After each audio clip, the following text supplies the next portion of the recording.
Hola queridas y queridos creadores de la historia, esperamos que se encuentren muy bien, pero al mismo tiempo que también ustedes tengan un poquito de miedo por la temporada, que es de Día de Muertos. Queremos narrarles una historia que para muchos de ustedes es muy conocida, que es la leyenda de La Llorona.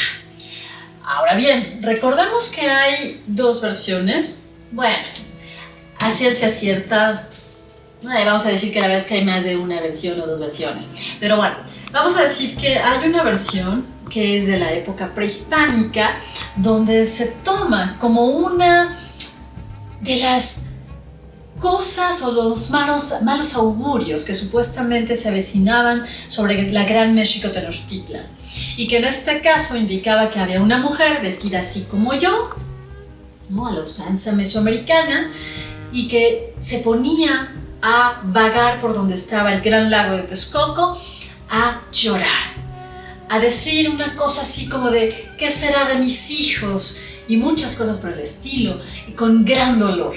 Entonces esa, digamos, que es como la versión más antigua que se tiene de La Llorona, que justamente lloraba por sus hijos, todos los del mundo mesoamericano, especialmente los mexicas, que iban a terminar en esta época mesoamericana para dar pie a lo que después sería pues la conquista. Pero bueno, esa es la primera versión. La segunda versión es sobre una mujer que vivió en el siglo XVI, ya después de la conquista de todo el territorio mesoamericano, o bueno, la mayor parte, no Hernán Cortés, y ya saben, el gran número de indígenas que odiaban justamente a la Triple Alianza, México Tenochtitlan o México Tlatelolco también, que entraría ahí, pero bueno, sobre todo Tlacopan y Texcoco. Y que en este caso se dice que después de la conquista, ya muy entrado el siglo XVI, el fruto del amor de un español y de una indígena, nació una mestiza muy hermosa, que se llamaba Doña Luisa. Y Luisa, aquí está la versión que ahora les voy a contar, de la Ciudad de México, porque ustedes sabrán también que la versión de La Llorona ya después de la conquista no era solo de la Ciudad de México. Hay la historia de La Llorona en Aguascalientes, en Michoacán, en San Luis Potosí, en tantos lados, por lo que casi podríamos decir que La Llorona era mochilera prácticamente. Una viajante, una viajera que andaba del tingo al tango allí en el siglo XVI y posteriormente, incluso ya muy entrado, el siglo XX. Es más, si ustedes han tenido contacto o la han escuchado, déjenoslo aquí en los comentarios. Y bueno, regresando a nuestro relato, Doña Luisa decía la historia, como les digo, la versión de la Ciudad de México del siglo XVI, después de la conquista. Dicen que era una de las mujeres más bonitas. Incluso tenía una piel más clara y tenía un cabello quizás ligeramente rubio, lo cual la haría parecerse un poco más a su supuesto padre español. Resulta que esta bella mujer no era rica. Había muerto y prácticamente, bueno, había muerto su padre, su madre, y estaba al cuidado prácticamente de la nana y de alguna servidumbre que llegó a tener. Y dice la historia que en una ocasión, ella, que vivía en las afueras de la Ciudad de México, iba al templo de la Profesa a escuchar misa los domingos. Iba, como ya sabe, con una especie de mantilla o un velo que cubría su cabeza, pero al salir del templo dejaba ver su hermoso rostro. Y fue así que un día, un joven y apuesto caballero, don Nuño de Montes Claros, se enamoró a primera vista de ella. Él pensó que ella era una española, nunca pensó que era una mestiza. ¿Y cuál va siendo su sorpresa? Que doña Luisa también empezó a gustarle el mancebo. De hecho, él se ponía o se disponía a acompañarla de la iglesia a su casa y de su casa a la iglesia. Déjenme decirles que como también doña Luisa era muy hermosa, había otros galanes que también andaban tras sus amores. Pero ninguno recibió el sí tan deseado, excepto don Nuño de Montesclaros. Y bueno, como van siendo las cosas, desafortunadamente, que cuando don Nuño supo que doña Luisa no era de alcurnia, no tenía un linaje y era una mestiza, ya no le gustó tanto para casarse con ella. Sin embargo, ella como mujer enamorada dijo: yo me entrego a usted, don Nuño, con todo mi amor. Y fruto de esa relación, según las fuentes, dice que nacieron 3 hijos. Y en este caso, don Nuño era feliz con doña Luisa, pero desafortunadamente, estaban en una situación que en esa época era considerado pecado, y en una situación terrible, ya que estaban amancebados o vivían lo que ahorita diríamos unión libre, ¿verdad? Que para nosotros no es ningún problema. Pero para ese momento, ¡oh, qué fatalidad! Era un pecado mortal prácticamente, casi. Y bueno, obviamente la Santa Madre Iglesia no veía con buenos ojos esa relación, porque justamente fruto de ese pecado, pues eran 3 chicuelos. Y bueno, resulta que doña Luisa constantemente le decía a don Nuño, pero es que la gente habla de nosotros, deberíamos casarnos. Y don Nuño solamente daba largas. Decía: sí, mujer, un día de estos, pero recordad que el virrey me manda no sé qué, que tengo que ir acá, allá. Y el chiste es que nunca se casaron. Luisa estaba triste, desconsolada, pero de todas maneras seguía amando profundamente a don Nuño.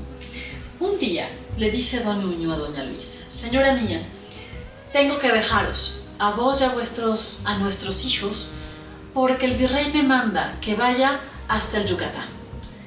Y tengo que ir, no puedo hacer otra cosa, no sé cuánto tiempo me lleve. El chiste es que pasaron muchos meses, casi 1 año, casi 2, y Luisa estaba desesperada. Y en una de esas, para evitar las habladurías, porque déjenme les digo que había dejado de ir a la iglesia de la profesa y a otras iglesias importantes para que justamente la gente no hablara mal de ella. Y entonces ella iba a otras iglesias más pequeñas a escuchar misa. Hasta que un día se armó de valor y dijo: no, esta vez iré nuevamente a la profesa, que era la iglesia que tanto me gustaba. Y al salir de misa, ¿cuál va siendo su sorpresa? Que de repente escucha a 2 señoras que empiezan a decir: ya sabréis lo que va a ser lo último la próxima semana, que la boda del marqués de don Nuño de Montesclaros. ¡Guau! Sí, se va a casar además con la hija de uno de estos condes maravillosos, justamente, que tienen su casa allá por San Antonio Abad. Cuando doña Luisa escuchó eso, imaginad, su corazón se quebró en pedazos y volteó a verlos. Disculpe, señora, el conde de Montesclaros que usted dice Nuño y tiene tal y tal y tal características, sí, es él. Muchas gracias. Automáticamente en ese momento Luisa se sintió desfallecer, porque su amado don Nuño de Montesclaros se iba a casar, pero no con ella, con otra dama, con una mujer de alcurnia, de abolengo, española. Y doña Luisa se quedó pensando: ¿qué será de mí y qué será de nuestros hijos? Nuño nunca le dijo que había regresado del Yucatán. Y doña Luisa se sintió traicionada, dejada, completamente triste, desolada, y fue a buscarla a su antigua casa. ¿Y cuál va siendo su sorpresa? Que don Nuño la recibe fríamente y ella le comenta: escuché esto, don Nuño, ¿y por qué no fuisteis a buscarme? ¿Por qué al llegar de Yucatán no nos buscasteis a nuestros hijos y a mí? Mujer, tenía muchas cosas, perdonad. Y cuando ya le dijo lo de la boda, don Nuño cambió el semblante. Se quedó frío y le dijo: es verdad, no me puedo casar con vos, Os he querido, he sido feliz con vos, pero no sois una mujer para mí. Sois una mestiza que no tiene riqueza, que no tiene apellido, no tiene un abolengo. Yo soy un señor que he tenido los favores del virrey y estoy en un nivel más alto. ¿Cómo queréis que me case contigo? Que me case con vos. Luisa sintió una cubetada de agua fría que le caía encima. Y automáticamente, inmediatamente, Luisa cambió su semblante. De estarle rogando, pidiendo, lo miró con una mirada completamente distinta, de completo odio y rencor. Y le dijo: vos seráis el culpable de lo que suceda. Nadie más que vos. Y en ese momento, Luisa dio la media vuelta y salió de la casa de Don Nuño. Y se dirigió a su hermosa casita en las orillas del lago de Texcoco. Según algunas fuentes, dicen que su casa estaba entre lo que era la calle del Niño Perdido y lo que sería el Río de la Piedad.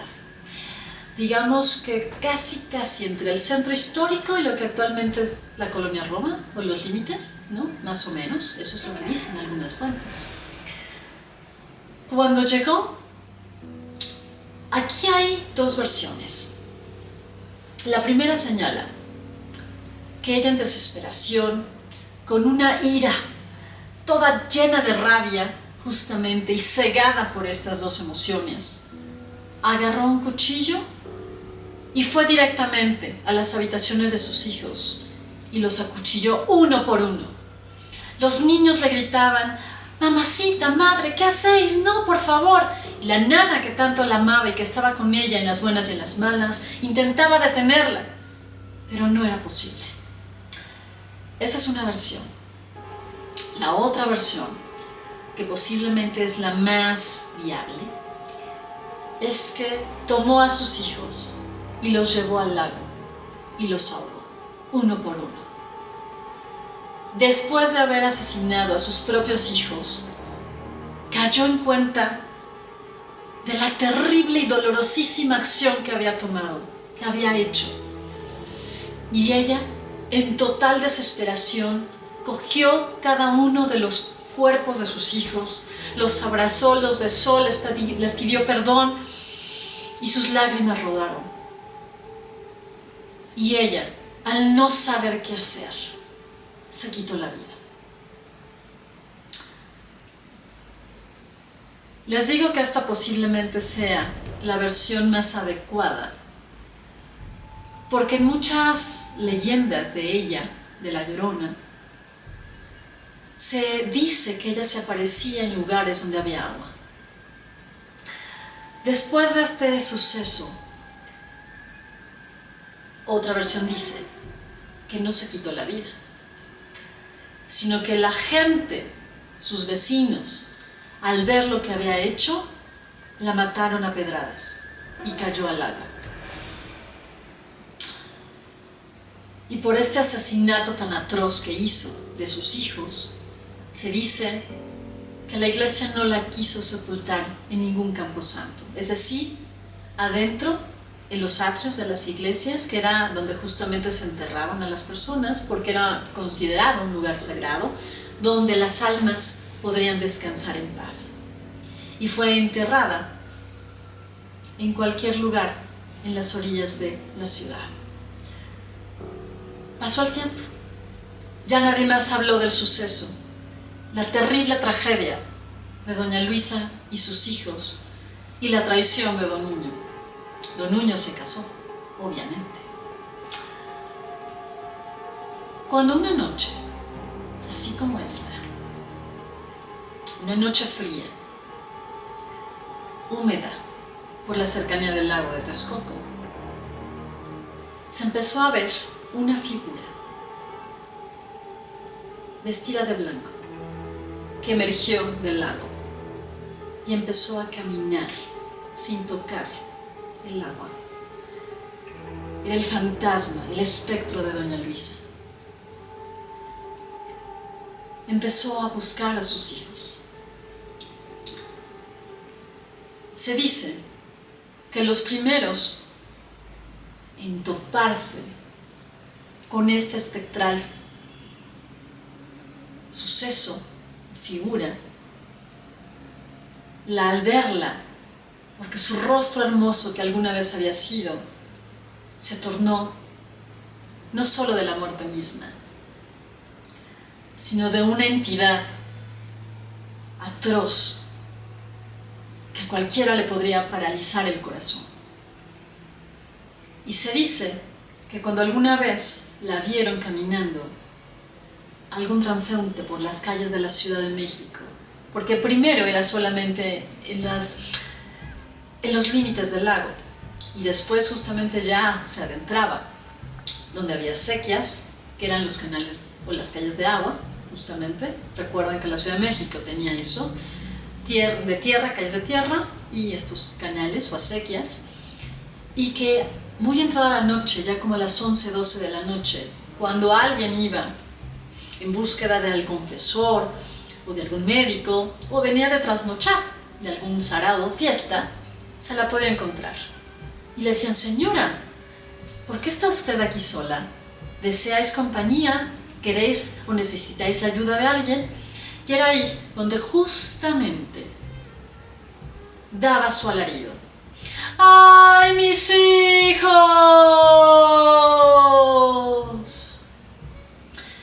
Era un grito lastimoso, profundo, de ultratumba.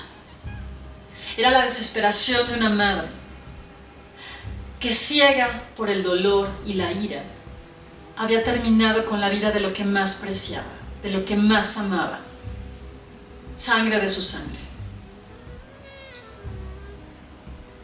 En ese momento, cualquiera que lo escuchaba, se le erizaban los vellos del brazo, del cabello, y podía desmayarse o darle un paro cardíaco. A partir de ese momento, a raíz de todas estas apariciones que ella empezó a hacer, es que la gente le empezó a decir: la Llorona, esta mujer que llora por sus hijos, que busca a sus hijos en el más allá. Esta historia es una de las leyendas que obviamente todos los mexicanos conocemos, nos las cuentan nuestros abuelos, nuestros padres, nuestros tíos. Algunos afortunadamente no hemos tenido la mala suerte de encontrarla, pero hay otros que sí. Y uno de esos fue mi bisabuela, en Michoacán. Y la historia es muy fuerte. ¿Quién no ha visto a la Llorona, dirían? Esta madre desesperada, este fantasma que ha trascendido el tiempo, este espectro doloroso que recorre no solo las calles de la Ciudad de México alguna vez, sino otros sitios en búsqueda de sus pequeños, asesinados por ella misma. Obviamente, queridas y queridos creadores de la historia, como ustedes bien saben, yo creo que es la leyenda más famosa de la época virreinal que tenemos en México. Sin contar otras, de cada estado, de cada lugar, de cada ciudad que tenemos en el país. Si ustedes han tenido, o sus ancestros tuvieron, algún contacto con la Llorona, o supieron de ella, o la escucharon a lo lejos, porque además también se dice que ella vestía de blanco, traía un vestido blanco. Si quieren saber la historia de mi bisabuelo que la vio en Michoacán, en Cuitzeo de la Laguna, háganmelo saber y con mucho gusto se las contaré en otro momento. Con esto terminamos, queridas y queridos creadores de la historia, recordando una de las historias más tristes, dolorosas y aterradoras de este espectro, de esta madre doliente, que ha recorrido por siglos diversas partes del país en búsqueda de sus hijos. Muchas gracias por habernos acompañado en esta historia, recordando, conmemorando a nuestros muertos, a nuestros ancestros, a nuestros linajes y también a la memoria viva de la tradición oral, como son las leyendas de México. Muchas gracias y recuerden que ustedes son las y los creadores de la historia. Nos vemos. Chao.